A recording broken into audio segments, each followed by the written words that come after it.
केन उपनिषद आणि केन उपनिषदामध्ये असणारा दुसरा खंड, त्यातला असणारा पहिला मंत्र आपण मागच्या 2 ते 3 पाठामध्ये परिपूर्ण केला.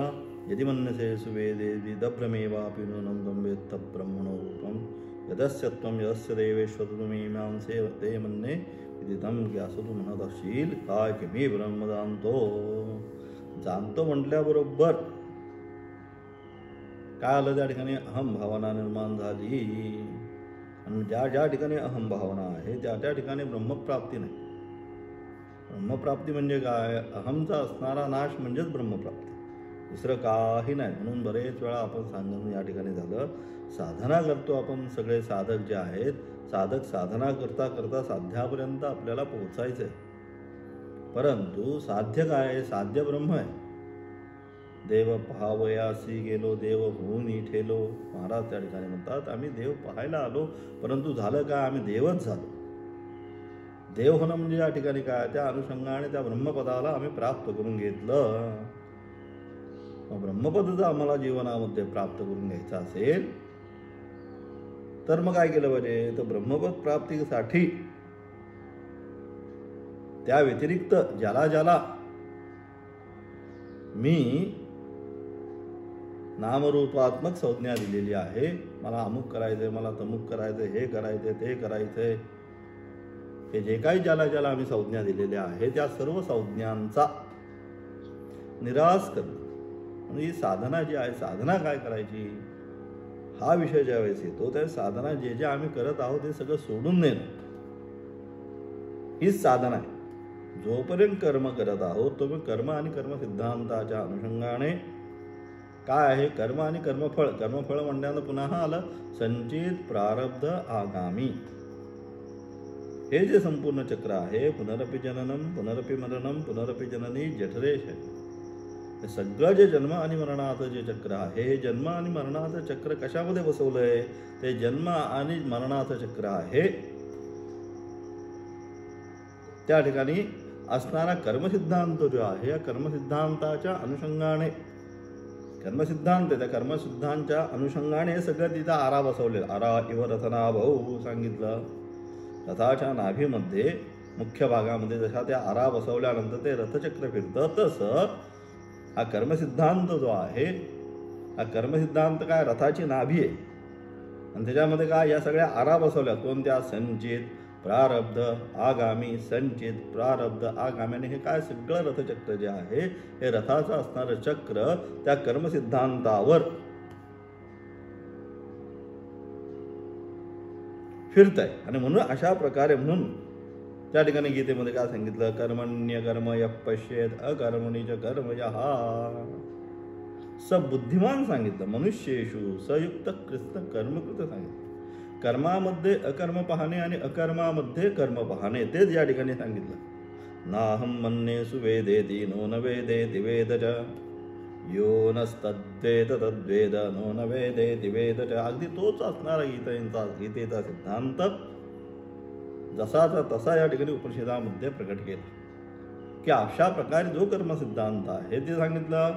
कर्मण्य अकर्म यः पश्येत. कर्मामध्ये अकर्मणी पाहणे आणि अकर्मामध्ये कर्म पाहणे, असा जो पाहतो, असा जो जाणतो तो बुद्धिमान.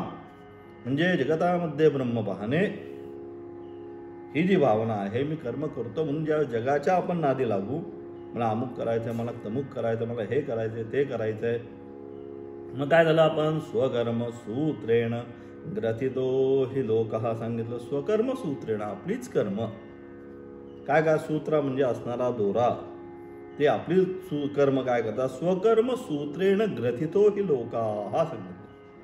संपूर्ण लोक जे आहे, आपण जी कर्म करू त्या कर्माच्या अनुषंगानेच काय करतो? आपण त्या लोकाची प्राप्ती करून घेत आहोत. आणि म्हणून अशा प्रकारे हा कर्मसिद्धांत जो आहे तो कर्मसिद्धांत काय करतोय? आम्हाला जन्म आणि मरणाचा चक्र जे आहे त्या जन्म आणि मरणाच्या चक्रामध्ये घेऊन जाणार आहे. आणि म्हणून काय केलं पाहिजे? म्हणून साधकाने त्या ठिकाणी म्हणून तसं सांगितल्यासाठी काय सांगितलं मग गीतेने? यस्य आत्मरतिरेव स्यात् आत्मतृप्तश्च मानवः आत्मनेव च संतुष्टः तस्य कार्यं न विद्यते सांगितले त्या ठिकाणी. त्यासाठी दुसरं काही कार्य नाही. सर्व संकल्प संन्यासी, सर्व कर्म परित्याग हा सांगितलं की काही नाही त्याला, फक्त आता काय, फक्त आत्मचिंता, श्रवण मनन निधिध्यासन आणि असणारी आत्मचिंता, ज्ञानाच्या असणाऱ्या सत्य भूमिका, त्या अनुषंगाने असणारी ती साधना सांगितली. मग साधना काय करायची, साधना काय करायची म्हणजे वेदांत शास्त्रामध्ये किंवा ब्रह्मशास्त्रामध्ये साधना हीच आहे, जे करत आहोत हे सगळं सोडून द्यायचंय. म्हणून सांगा उत्तमा सहजा अवस्था, मध्यमा ध्यानधारणा सांगितलं. उत्तमा सहजा अवस्था की काही करायला लागत नाही, ठाईचं बसून करा, एक चित्त सांगितलं. एका ठिकाणी ज्या ठिकाणी बसला तिथे सहज अवस्थेमध्ये त्या ब्रह्माला त्यांनी प्राप्त करून घेतलं. म्हणजे इतर विषय जे आहेत त्या कुठल्याही विषयाचा स्पर्श ज्या अंतःकरणाला त्या ठिकाणी होत नाही, विषय येतो त्यांचा झाला नारायण सांगितलं. त्यांचा जो विषय आहे तो आमचा विषय काय झाला, नारायण स्वरूपच झाला. म्हणजे विषयामध्ये असणारी जी आसक्ती गृधी ती काय झाली, ती नष्ट झालेली आहे त्यांची. म्हणजे अशा प्रकारे त्या ठिकाणी असणारी जी साधना आहे, काही साधनेची असणारी परिपक्व अवस्था आहे. म्हणजे अशा प्रकारे म्हणून अशी साधना करत असताना मग काय, जो ब्रह्माला जाणतो, ही सर्व साधना जी करत असताना काय झालं, सत्वगुण संपत्ती प्राप्त झाली, विवेक वैराग्य समाधी षटक संपत्ती मोक्षत्व श्रवण मनन निधिध्यासना या सर्वाच्या द्वारे व्यवस्थितपणे गुरुपदेशाने तद्विद्धी प्रणिपातेन परिप्रश्नेन सेवया त्या अनुषंगाने करत करत करत त्या ब्रह्मज्ञान प्राप्त झालं त्याला. आणि अशा प्रकारे ब्रह्मज्ञान प्राप्त झाल्यानंतर तो आता म्हणत नाहीये मला ब्रह्मज्ञान प्राप्त झालं म्हणून, असं कदापि म्हणणार नाही. काय त्या अवस्थेला तो जाईल, मला झालं का झालं नाही म्हणून. नाहं मन्ये सुवेदेति नो न वेदेति वेद च यो नस्तद्वेद तद्वेद नो न वेदेति वेद च सांगितलं. दुसऱ्या मंत्राच्या द्वारे केन उपनिषदामधला असणारा दुसरा खंड, त्या दुसऱ्या खंडामधला असणारा दुसरा मंत्र आता आरंभ होतो. नाहं मन्ये सुवेदेति, हे गुरु आणि शिष्याचा असणारा संवाद चालला या ठिकाणी. असा असणारा गुरु शिष्यांच्या संवादामध्ये आता काय म्हणतोय शिष्य, की मी ब्रह्माला चांगल्या प्रकारे जाणतो, असं काही मानत नाही त्या ठिकाणी. हो आता मी मानतो असा अहंभावने येत नाही तिथं, की हो गुरुजन तुम्ही जो काय उपदेश केला तो यथार्थ मला लागू पडला आणि आता मी परिपूर्ण ब्रह्मज्ञान मला प्राप्त झालेला आहे. हे गुरु आता मी कोणाला जाऊन उपदेश करू, असं काही होत नाही त्या ठिकाणी. म्हणून ते म्हणतात नाहं मन्ये सुवेदेति, हे गुरुदेव मी असे मानत नाही की मी ब्रह्माला अत्यंत चांगल्या प्रकारे जाणतो. नो न वेदेति वेद च, अथवा असं सुद्धा मी मानत नाही की मी त्याला जाणत नाही. दोन्ही मी जाणतो असं सुद्धा म्हणत नाही आणि जाणत नाही असं सुद्धा म्हणत नाही. म्हणून यत्र वाचो निवर्तन ते सांगितलं, अप्राप्य मनसा सह सांगितलं. आता म्हणून याकरिता या ठिकाणी म्हणून त्या ठिकाणी मानतो जाणतो जाणत नाही हे काय शब्दातीत झालं. सगळं त्याचं जे वर्णन आहे हे संपूर्ण वर्णन या ठिकाणी असणारं शब्दात काय आता सांगावं गुरूंना, हा सुद्धा त्याला प्रश्नच आहे. जसं त्या ठिकाणी दक्षिणामूर्ती स्तोत्रामध्ये दक्षिणामूर्तीला प्रश्न पडला, हे सगळे आले. गुरोस्तु मौनम व्याख्यानम शिष्यास्त छिन्न संशया, सातत्याने आपण पाहतो दक्षिणामूर्ती स्तोत्रामध्ये तेच सांगितलं की काय, मौनम व्याख्या प्रकटित परब्रह्म तत्त्वम युवानम सांगितलं, की त्या मौन अवस्थेमध्येच त्याने काय केलं, ते जे तत्व होतं ते तत्व म्हणून हेच सांगितलं. नाहं मन्ये सुवेदेति नो न वेदेति वेद च, की अशा प्रकारे कसं सांगितलं, मग काय सांगण्यासाठी ना त्या ठिकाणी असणारा अंतःकरणाने अंतःकरणाला केलेला उपदेश. गुरुकृपा जी असते हे गुरुकृपा अनेक प्रकारे होत असते, त्यामधला हा एक भाग आहे. अंतःकरणापासून अंतःकरणापर्यंत उपदेश त्या ठिकाणी असणारं याच्यामध्ये हस्तमलकाचार्य जे आहे त्यांच्या जी गोष्ट असते आपण पाहिली शंकराचार्यांच्या चरित्रामध्ये काय होतं की ते त्यांच्याकडे काही नाही, बाकी सगळे जे पद्मपादाचार्य सुरेश्वराचार्य वगैरे हे सगळे जे होते ते अतिशय विद्वान होते, सुरेश्वराचार्य वगैरे. आणि सकाळी पाठ आता आरंभ होणार, जसा आता आपला पाठ आरंभ होतो सकाळी तसा त्यांचा पाठ आरंभ व्हायचा. आणि म्हणून त्या ठिकाणी आचार्य आले, आपले बसले. अशा प्रकारे संपूर्ण उपनिषद वगैरे ठेवलेली आहेत. सगळे शिष्य वगैरे आता पाठ आरंभ होणार म्हणून त्या ठिकाणी बसलेले आहेत. आणि असे बसलेले असताना काय झालं, मग त्या ठिकाणी आचार्य पाठ अजून वेळ झाली नाही, 8 वाजले तरी अजून पाठ आरंभ झाला नाही. म्हणून शिष्य चळबूळ करायला लागले. सुरेश्वराचार्य आगी तर मग म्हणतात, थांबा जरा, हस्तमलकाचार्य येत आहे. आता हस्तमलकाचार्य काय करायचं, हस्तमलकाचार्याला फक्त एवढं गुरुसेवा काय असेल ते कुटिया साफ करणे, तिथं काय पाणी भरून ठेवणे, आचार्यांचे असणारे वस्त्रक्षालन करणे आणि मग ही सगळी कामं करण्यात, ती झालेली कामं करण्यासाठी आता तो वस्त्र धुण्यासाठी म्हणून गंगेवर गेला असताना काय होतं, इथे यांची चुळबुळ चालू होते की अजून पाठ नाही. आता थांबा जरा, हस्तमलकाचार्य येणार आहे, तो आल्यानंतर पाठ आरंभ होऊ. हे सगळे विद्वान बसलेले समोर काय होतं, त्यांच्या मनामध्ये असताना अहम भावनेला ठेच होते. मग काय, कशाला हस्तमलका, तुला तर तुका सेवेमध्येच आहे तुमच्या, त्याच्यासाठी पाठ थांबवायची काय गरज आहे, आपण पाठ आरंभ करू. या आचार्यांना सांगितलं. आचार्य यांचा असणारा जो अहम भावना ही लक्षात आल्यानंतर आचार्य काय करतात, त्या मनोन्मय उपदेश करून द्या. इथनंच हस्तमलका. आणि येताना हस्तमलकाचार्य संस्कृतमध्येच ते असणारं विदिताखिल शास्त्र सुधा जलदे महतोपनिषद कथितार्थनिधे हृदये कलये हृदयम शरणम भव शंकर देशिकमे शरण असणार. ते असणार तोटका, ते असणारा आचार्यांचा अष्टक त्या ठिकाणी आरंभ म्हणतच त्या ठिकाणी होतो संस्कृतमध्ये. अशा प्रकारे उपदेश काय म्हणून मौन अवस्थेमध्येच दक्षिणामूर्तीला पण काय झालं, काय करावं आता, दक्षिणामूर्तींनी पण काय केलं, मौन अवस्थेमध्ये मौनम व्याख्या प्रकटित परब्रह्मतत्वम युवानम, किती असणारं ब्रह्मतत्व त्याच्या चेहऱ्यावरच रोज मौनम व्याख्यानम शिष्यास्त चिन्ह संशया, सगळं असणारे वृद्धा शिष्या गुरुर युवा, त्याचं स्वरूप आहे त्या ठिकाणी. अत्यंत युवा असणारा 20, 22, 25 वर्षाचा असणारा तो गुरु जो आहे अत्यंत युवा अवस्थेमध्ये आहे. आणि शिष्य सगळे असणारे वृद्ध अवस्थेमध्ये त्या ठिकाणी. परंतु तरीसुद्धा त्या गुरूंच्या मुखाकडे पाहिल्यानंतर कृपादृष्टी ज्याला म्हणतो आपण, म्हणून कृपादृष्टी म्हणतो. गुरूंची दृष्टी जी आहे ही त्याकरता पाहिजे आमच्या. ती कृपादृष्टी झाली एकदा की सहज तुम्हाला ज्ञान होतं. हे फार महत्वाचं आहे. एकदा गुरूंची कृपादृष्टी झाल्यानंतर तुम्हाला जास्त काही करावं लागत नाही. जसं त्या ठिकाणी असणारं हस्तमलकाचार्यांना ज्याप्रमाणे ते तत्वज्ञान प्राप्त झालं त्याचप्रमाणे अगदी या ठिकाणी सुद्धा. आणि म्हणून अशा प्रकारे म्हणून हे ज्ञान प्राप्त झाल्यानंतर शिष्य काय उत्तर देतोय, तो आता अहम भावना गेली सगळी त्याची. एकदा ब्रह्मज्ञान झाल्यानंतर मी ब्रह्मज्ञानी अथवा अमुक तमुक काही आता त्याच्यामध्ये ती भावनाच राहिलेली नाही. सगळा जो अहम तत्व होता त्या अहम तत्वाचाच नाश झालाय. आणि म्हणून आता शिष्य म्हणतो या ठिकाणी, ना अहम म्हणणे सुवेदेती नो न वेदेती वेद, की हे भगवन हे गुरो हो, काय बरं, मी असं मानत नाही की मी ब्रह्मा चांगल्या प्रकारे जाणतो. हे गुरु आता मला कळलं.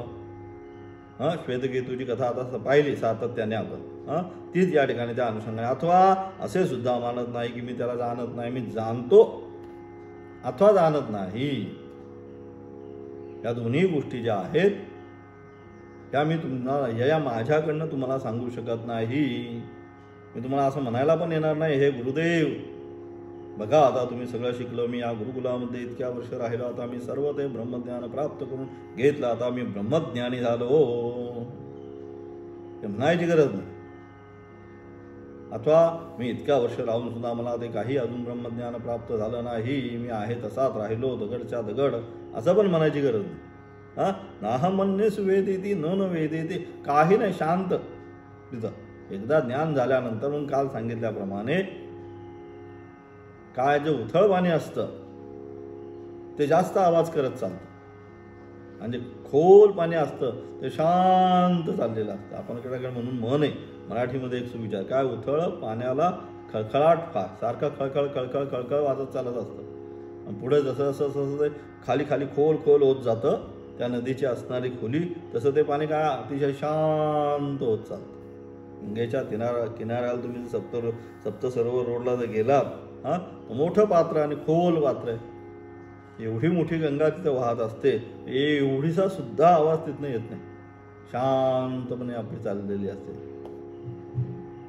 अशा प्रकारे. आणि म्हणून शिष्य म्हणतोय काय, कारण त्याच्या अंतःकरणामध्ये असणारी अहमवृत्ती जी आहे, मी जो आहे, मी आणि माझं हे जे आहे, अलगम त्या ठिकाणी अवघा रंग एक झाला, रंगला श्रीरंग, मी तू पण गेले वाया सांगितलं, देखता पंढरीच्या राया सांगितलं. मी आणि तू हे जे आहे हे काय, हे दोन्ही वाया गेलं. म्हणजे काय, दोन्ही नष्ट झालं. कोणाला पाहिल्यानंतर, त्या पंढरीच्या रायाला पाहिल्यानंतर. मग झालं काय, मग अशा प्रकारे ज्यावेळेस मी आणि तू पण वाया गेलं, त्यावेळेस काय झालं, अवघा रंग एक झाला म्हटलं. आता त्यामध्ये भिन्नता नाही, त्या रंगामध्ये एकच नामाचा असणारा तो रंग, सर्वत्र एकच पांडुरंग जे असेल तेवढंच फक्त त्या ठिकाणी दिसायला, तर भिन्नतया काही नाही. ही भावना, हा ब्रह्म त्या ठिकाणी साधकाला आपल्या जीवनामध्ये प्राप्त झाला होतो. आणि अशा प्रकारे खऱ्या अर्थाने सांगितले, ब्रह्मज्ञानी नाही, ब्रह्मज्ञानी. आता ब्रह्मज्ञानी आपल्याकडे जास्त झालेले आहेत, ब्रह्मज्ञानी नाही. जे ब्रह्मज्ञानी आहेत ते आपल्या अनुषंगाने साधना, जप, श्रवण, मौन आपापल्या साधनेमध्ये.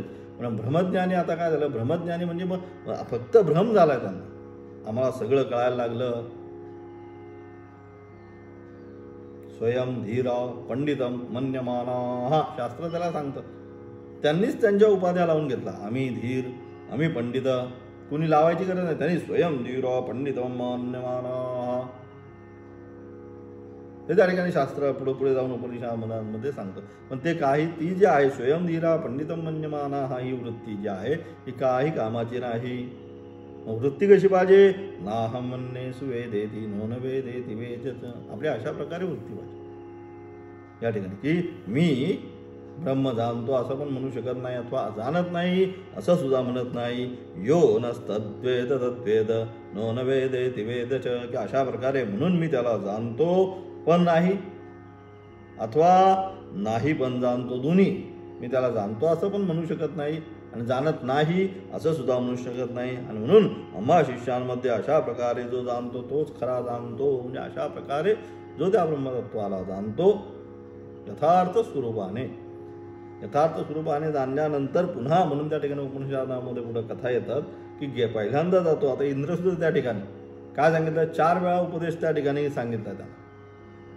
तेव्हा त्याच्या लक्षात येते की नक्की काय सांगायचं. दक्षिणाक्षिणेमध्ये असणारा पुरुष म्हणजेच ब्रह्म.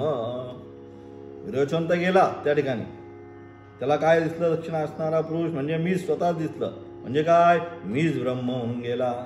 आणि मग काय असणारा आसुरी सिद्धांत तो आहे. आता सगळ्या आसुरी सिद्धांतावरच आपण सगळे चाललेले आहेत. जग खाओ पिओ आणि मजा करो, बाकी काही नको आजकाल लोकांना. फक्त एवढंच पाहिजे. म्हणजे तो काय आसुरी सिद्धांत, खाओ पिओ मजा करो, बस. भस्मीभूतस्य देहस्य पुनरागमः कुतः. हा देह एकदा जळल्यानंतर पुन्हा यायचंय कुठं. मग काय करावं, ऋणं कृत्वा घृतं पिबेत. सांगितलं त्या ठिकाणी, ऋणं कृत्वा घृतं पिबेत. आणि अशा प्रकारे या ठिकाणी असणारं तत्वज्ञान जे आहे, हे जे काय आहे, हे विरोचनाचं तत्वज्ञान त्या ठिकाणी. पण इंद्र पुन्हा गेला आणि त्याने काय केला, विचार केला, श्रवण मनन निधिध्यासना केली. अरे नक्की ब्रह्म म्हणजे काय, नक्की ब्रह्म म्हणजे काय.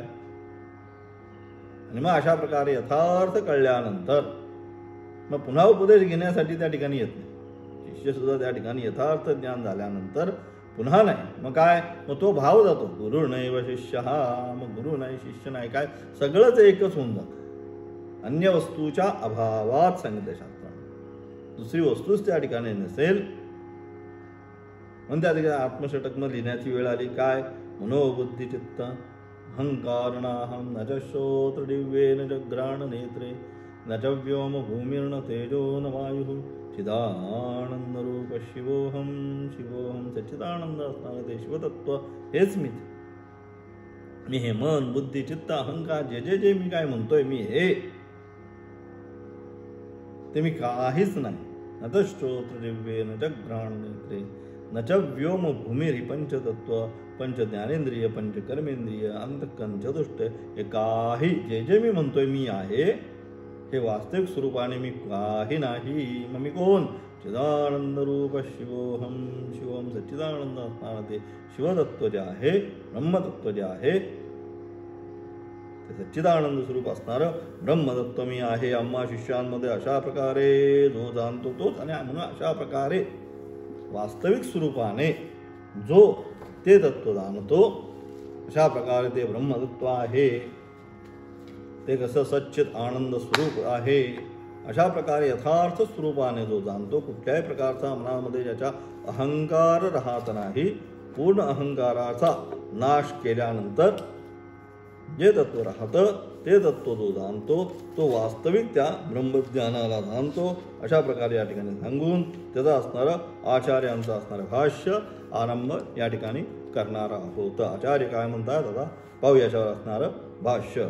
कथमिति शृणुतः न अहं मन्ये सुवेदेति नैव वेह अहं मन्ये सुवेद ब्रह्म इति न एव तर्हि वेदितं तया ब्रह्म उक्तम आह नो न वेदेची वेद च. त्याचा असणारं संपूर्ण भाष्य शंकर आरंभ करणार आहोत. एकांतात सर्व प्रकारे विचार करून, एकांतामध्ये अशा प्रकारे सांगितलं मागच्या पाठामध्ये.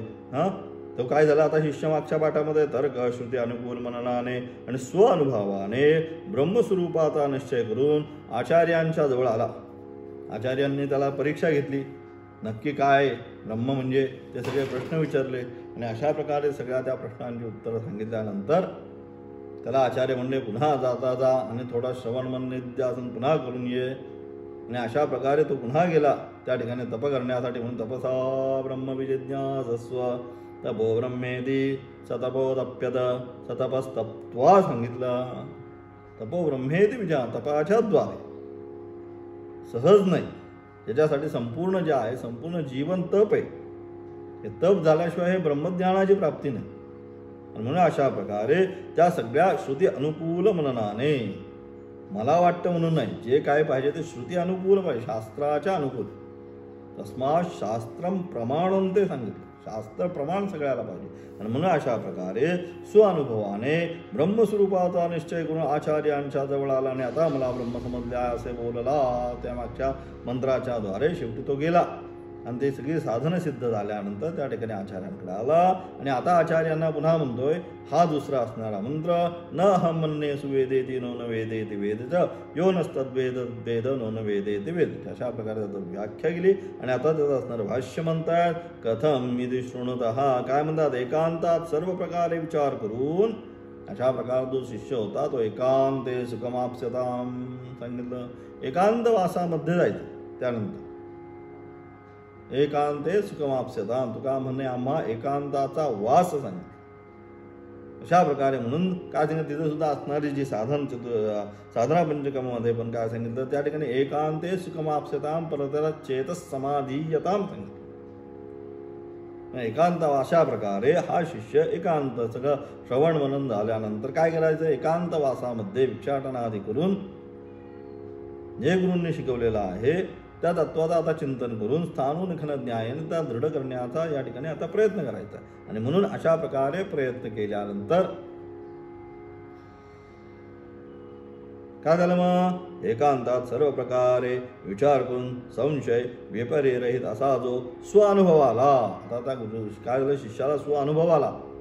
हे सगळं ऐकल्यानंतर मग काय झालं, तो शिष्याने गुरु पुढे स्पष्ट शब्दामध्ये मांडला. आणि तो जो स्वानुभव होता गुरु शिष्याचा तो काय सांगितलं, तो आता गुरूंपुढे मांडला कुठल्या या मंत्राच्या द्वारे. आणि काय म्हणतोय, आता मला ब्रह्म चांगले समजले. यानंतर गुरूंनी विचारले म्हणून गुरूंना आता सांगतोय स्पष्ट शब्दामध्ये की इतक्या वेळ ठीक आहे, मला कमी टक्के पडले, 20%, 35% पडले, म्हणून तुम्ही मला काय केलं, पुन्हा पाठवलं, नापास करून टाकलं. परंतु आता ह्या ब्रह्मविद्येच्या परीक्षेमध्ये मी काय झालं, आता पास झालोय. आणि म्हणतोय काय, तो शिष्याने गुरु पुढे स्पष्ट शब्दामध्ये काय सांगितलं, आता मला ब्रह्म चांगले समजले. यानंतर मग आता तुला ब्रह्म चांगलं समजलं. मग गुरु त्याच्यावर प्रश्न विचारतात. काय म्हणतात, विचारले तुला ब्रह्म कसे कळले, ते वाक्याने बोलून कळलंय ठीक आहे, पण आता बोलून दाखव म्हणताय.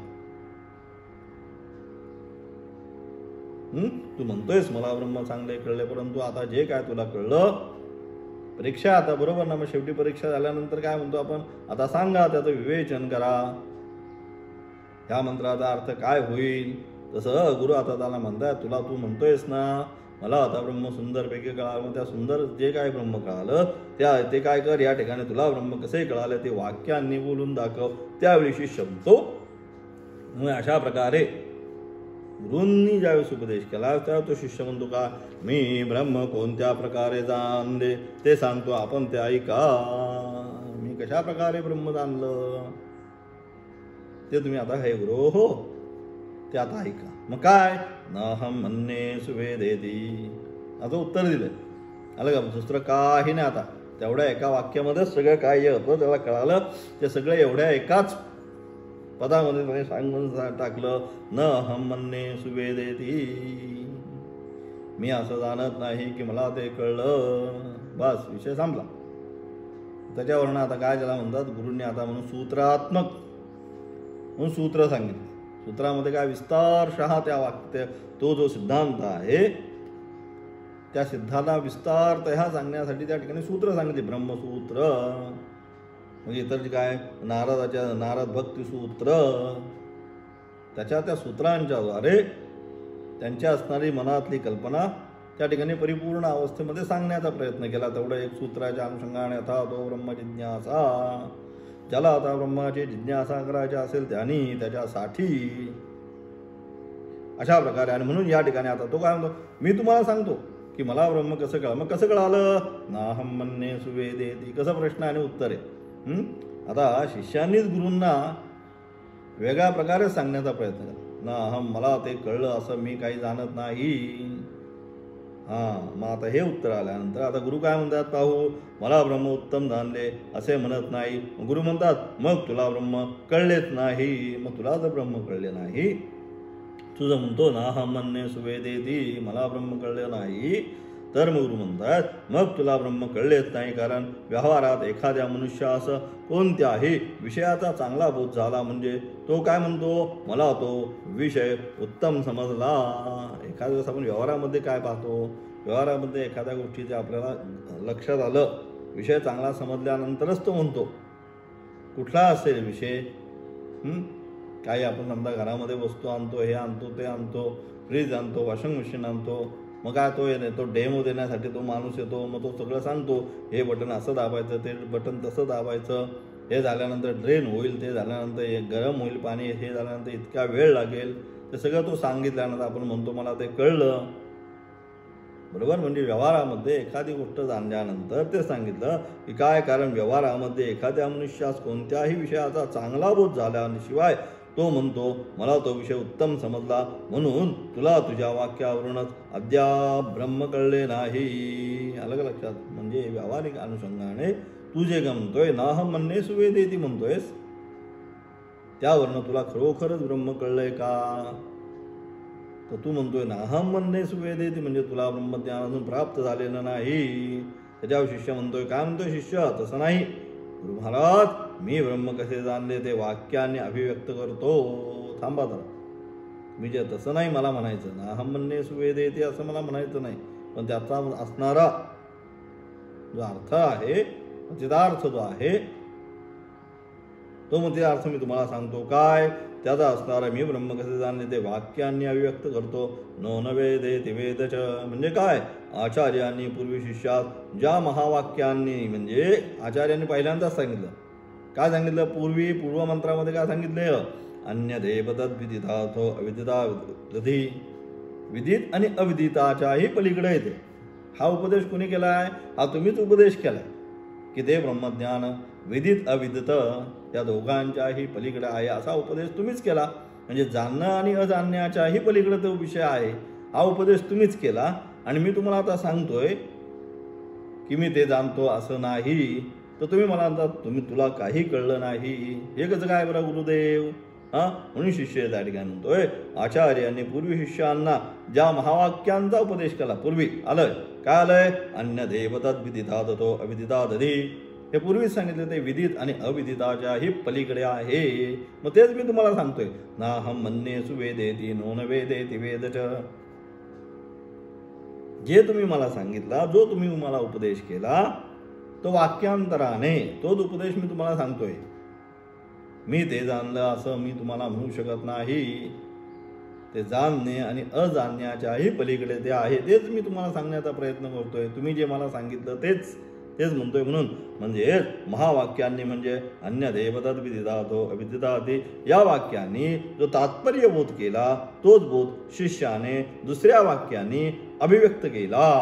तो जे गुरूंनी सांगितलंय विदित अविदितापेक्षाही तो भिन्न आहे. तोच बोध या ठिकाणी शिष्याने दुसऱ्या प्रकारे सांगितलं. कसं दुसऱ्या प्रकारे काय सांगितलं? नाहम मन्ये सुवेदेति नो न वेदेति वेदच. अशा प्रकारे तोच उपदेश केला. दुसरं काही नाही. अन्य देवदत्त विदितार्थो अविदिता विदिती त्याचाच असणारा भंग म्हणजे दुसऱ्या शब्दामध्ये नाहम मन्ये सुवेदेति नो न वेदेति वेदच. म्हणजे काही दोन्हीमध्ये जर पाहिलं तर काही सुद्धा त्या अर्थबोधामध्ये दोन्ही मंत्रांच्या अर्थबोधामध्ये यत्किंचित सुद्धा काय फरक या ठिकाणी नाही. आणि म्हणून या वाक्याने जो तात्पर्यबोध केला तोच बोध शिष्याने दुसऱ्या वाक्याने अभिव्यक्त केला. शिष्य म्हणतो मी ब्रह्म जाणले नाही असे नाही, तसेच उत्तम जाणले असेही नाही. मी ब्रह्म जाणले असे नाही अथवा उत्तम जाणले असे नाही. वेदच या ठिकाणी च शब्दाने नकाराचा संबंध करावा. म्हणजे ब्रह्म हे अविदित नाही, तसेच ते विदितही नाही. तर काय हेयोपादेय रहित आहे. म्हणजेच काय ते ब्रह्म विदित अविदिताच्याही पलीकडे. हेयोपादेय वर्जित.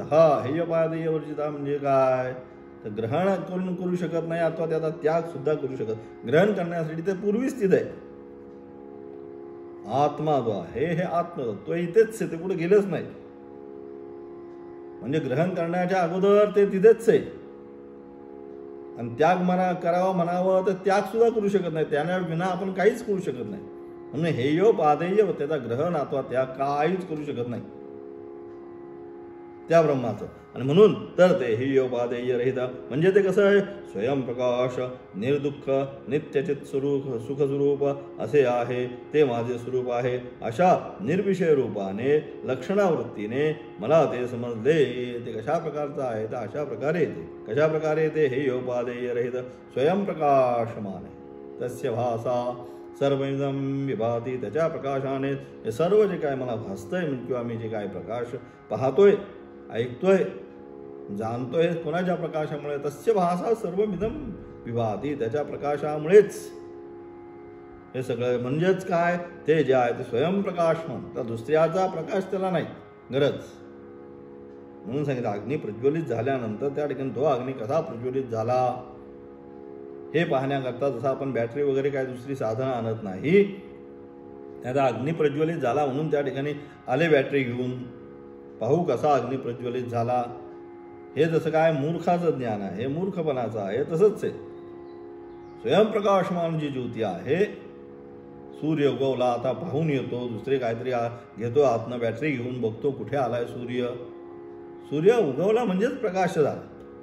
तसं त्याचं ज्ञान झालं म्हणजे सगळं जाणलं. जय जय सुसंवेद्या. बस ते एकदा ज्ञान झाल्यानंतर परत त्याला पाहण्यासाठी तो सुसंवेद्य आहे. सूर्य जसा अग्नी जसा तसं ते जे असणारं ब्रह्मतत्व जे आहे ते सुसंवेद्य. त्याला पाहण्यासाठी जाणण्यासाठी अन्य कोणाचीही तुम्हाला मदत नाही पाहिजे. जोपर्यंत आम्ही मदत घेतोय तोपर्यंत आम्ही कुबड्या घेतोय. म्हणून परांची खानी व्यतरण स्वयंभूत अस्मात परांग पश्चिदिनांतरात्मम सांगितलं. कश्चित धीरा आत्मन ऐक्षत आवृत्त चक्षु अमृतत्वमिच्छन् सांगितलं की कोणीतरी एखादाच अलग अलग मनुष्याणाम सहस्रेषु सांगितलं. कश्चित यतति सिद्धये यततामपि सिद्धानाम कश्चिन माम वेत्ति तत्त्वतः सांगितलं की हजारो आता पाहिला आपण कुंभमेळ्यामध्ये सगळे काय करतात? परमेश्वर प्राप्तीसाठीच प्रयत्न आहे सगळ्यांचा. किंवा हे जे काही गेले 60-70 करोड लोक काय त्या अनुषंगानेच की काय स्नान केल्यानंतर 140 वर्षाने आलेला हा दिव्य योग आहे. त्याच्यामध्ये स्नान केल्यानंतर मोक्ष प्राप्ती होते. म्हणून हे सगळे आपण सगळे त्या ठिकाणी गेलो. परंतु ते ब्रह्मज्ञान जे आहे ते ब्रह्मज्ञान प्राप्त करण्यासाठी काय ते सुसंवेद्य स्वरूप आहे. म्हणून त्या ठिकाणी काय मनुष्याणाम सहस्रेषु सांगितलं. कश्चित यती सिद्धये, सिद्धीसाठी प्रयत्न करतात, ते ज्ञान काय हे जाणण्यासाठी प्रयत्न करतात. परंतु असे जे सिद्ध आहेत, ज्या त्या ठिकाणी असे हजारो जे साधू होते, यततामपि सिद्धांत, ते सगळे सिद्ध आहेत. त्या सिद्धांमध्ये सुद्धा काय कश्चिन्माम वेत्ति तत्त्वतः, त्या अशा प्रकारे जे सिद्ध अवस्थेला गेलेले जे साधू संत महाभक्त आहेत, त्यांच्यामध्ये सुद्धा एखादाच काय भगवंताला तत्त्वतः जाणण्याचा प्रयत्न करतो. म्हणजे एवढं काय, एवढं रेअर म्हणतो आपण त्याला, रेअर आहे, एवढं सहज नाही हे ज्ञान. म्हणायला सहज आहे, अहम ब्रह्मास्मी झालं, परंतु जेवढं हे म्हणायला सहज आहे तेवढं अनुभवायला म्हणून ज्ञानम विज्ञान सांगितलं. विशेष ज्ञान त्याचं प्राप्त झालं पाहिजे, अनुभवयुक्त ज्ञान प्राप्त झालं पाहिजे. अनुभवयुक्त ज्ञान तो ज्याने प्राप्त केलं तो सिद्ध. तो काय यततामपि सिद्धाणाम, अशा सिद्धांमध्ये एखादाच ते तत्वाचं ज्ञान प्राप्त करतो, तेच या ठिकाणी सांगितलं. आणि कारण का, ते कसं आहे, हे योपादेय तर स्वयंप्रकाश, त्याच्यामध्ये कुठल्याही प्रकारचा दुःखाचा संश्लेष नाही. दुःख कुठे आहे, दुःख संसारामध्ये आला म्हणजेच दुःख आहे. गीतेने अतिशय सुंदर शब्दामध्ये संसाराची व्याख्या अगदी थोडक्यात, ज्याला म्हणतो एखादा कसा टचकन बोलतो आणि ते लागतं, काही जास्त बोलत नाही, तो एकच वाक्य एखादंच बोलतो. एखादा 4 लोकांमध्ये जर आपण पाहिलं, एखाद्या मनुष्याला किंवा एखाद्याला अशी सवय असतो, तो जास्त बोलत नाही, पण सगळ्याचा आढावा घेऊन एकच वाक्य असं बोलतो की ते म्हणतो अरे तो बोलला पण त्याच्या जीवाला लागलं. तसं भगवंताने संपूर्ण गीतेमध्ये संसाराचं स्वरूप काय अगदी थोडक्यात मार्मिक भाषेत सांगितलं. दुःखालयम अशाश्वतम, हा संसार जो आहे, जो तुम्ही धरून बसलाय ना, हा संसार कसा आहे, दुःखालयम अशाश्वतम, हे दुःखाचं आलंय. अलग इथं दुःखच आहे, दुःखाच्या व्यतिरिक्त काही नाही. सुख पाहता जवा एवढे, दुःख पर्वता एवढे, एवढीच जवा एवढं एक किंचित सुख आहे, आणि दुःख पर्वता एवढं सांगितलं. त्या म्हणून तेवढं जवा एवढं सुख प्राप्त करण्यासाठी आपण काय करतोय, पर्वता एवढं दुःख आपल्या उरावर घेऊन पडतो दिवस रात्र आपण, आणि त्याच्या मागे मग आपण चाललोय दिवस रात्र, हे पाहिजे ते पाहिजे, वॉन्ट्स. आज ह्याची गरज, उद्या त्याची गरज, परवा हे पाहिजे, तर ते पाहिजे, बस याच्या आणि मागे लागत काय होतं, शेवटी आपला शेवट होतो, पण इच्छेचा शेवट होत नाही. त्यामुळे अशा प्रकारे त्या ठिकाणी काय सांगितलं, म्हणून आता संसाराचं असणारं स्वरूप कसं आहे, दुःखालय, दुःखाचाच आलय, इथं काही नाही. स्थान, आलय म्हणजे स्थान, देवालय, देवाचं राहण्याचं स्थान, तसं दुःखालयम, दुःखाचं राहण्याचं स्थान कसं आहे, अशाश्वतम, शाश्वत स्वरूपाचा नाही. कधी आयुर्नश्यति पश्यताम प्रतिक्षणम यातिक्षाम यौवनम सांगितलं. एका क्षणाला काय होतं, आपण प्रतिक्षण मृत्युमुखामध्ये चाललो. आयुर्नश्यति प्रतिक्षणम, प्रति क्षणाने आपण पुढे सांगितलं त्या ठिकाणी. म्हणजे अशा प्रकारे क्षणाला नाशाकडे आपण चाललेलो, म्हणजे अशाश्वत स्वरूपाचा असणारा संसार तो जीवनामध्ये प्राप्त होतो का, तर कधीच होत नाही. मग प्राप्त काय, नित्य परमात्मा प्राप्त आहे. संसार आपल्याला कधीही प्राप्त होत नाही. कधीही प्राप्त करण्याचा आपण प्रयत्न केला तरी तो प्राप्त होणार नाही. आणि परमात्मा नित्य प्राप्त आहे. परमात्मा प्राप्तीसाठी काही करायचं नाही, जे इतर आहे ते फक्त सोडून देण्याचा आपण प्रयत्न करायचा आहे. त्याचं असणारं विशेष आता व्याख्यान उद्याच्या पाठामध्ये पाहणार आहोत. ओम तत्